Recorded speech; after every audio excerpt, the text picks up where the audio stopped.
ఒక అబ్బాయి సాధారణంగా బాల్యంలో చదువు, యవ్వనంలో ఒక ఉద్యోగం, ఆ ఉద్యోగం ఎంతో కొంత చదువొచ్చి జ్ఞానం ఉండి సమాజంలో ఒక మంచి ఉద్యోగం ప్రైవేటుదో, గౌటో ఏదో ఒక ఉద్యోగం చేసుకుంటూ ఒక 30,000, 40,000 శాలరీ తీసుకుంటూ గుర్తింపు కోసం చిన్నగా నాన్న కట్టిన ఇంట్లో ఉంటూ చిన్న ఉద్యోగం చేసుకుంటూ అలా జీవనం సాగిస్తున్న క్రమంలో ఒక పెళ్ళి అనే ఒక ఘట్టం వచ్చి ఆ పెళ్లి చేసుకోవాలంటే తనకు శాలరీ ఉండాలి, మంచి అందంగా ఉండాలి, తనకంటే సొంతంగా ఇల్లు ఉండాలి. ఇవన్నీ లేకపోయేసరికి పెళ్ళిళ్ళు క్యాన్సిల్ అవుతున్నాయి.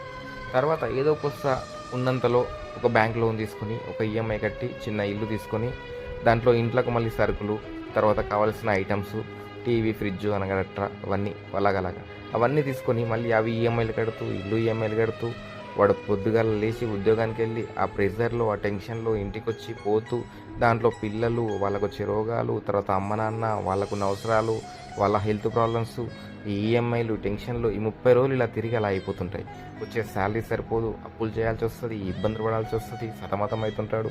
సొసైటీలో పాలిటిక్స్, ఫ్రెండ్స్, ఫంక్షన్లు, ఎన్నో ప్రెజర్స్తోని, ఎన్నో రెస్పాన్సిబిలిటీతోని అబ్బాయిలు ఈఎంఐలతోని ఇబ్బంది పడుతుంటారు. చిన్న చిన్న అవసరాలు, చిన్నవి కూర్చొని మాట్లాడుకునేటువంటి విషయాలకు ఏవేవో ఆలోచనలు పెట్టి బుర్రలు బద్దలు కొట్టి ఆడవాళ్ళ వల్ల ఇబ్బంది పెట్టి వాళ్ళ మైండ్స్ని ఖరాబ్ చేయకండి. చిన్న జీవితం, ఏదో సాధిద్దామని ఏం చేయలేక చనిపోయే జీవితాలు ఎన్నో. ఉన్నంతలో హ్యాపీగా ఉండండి.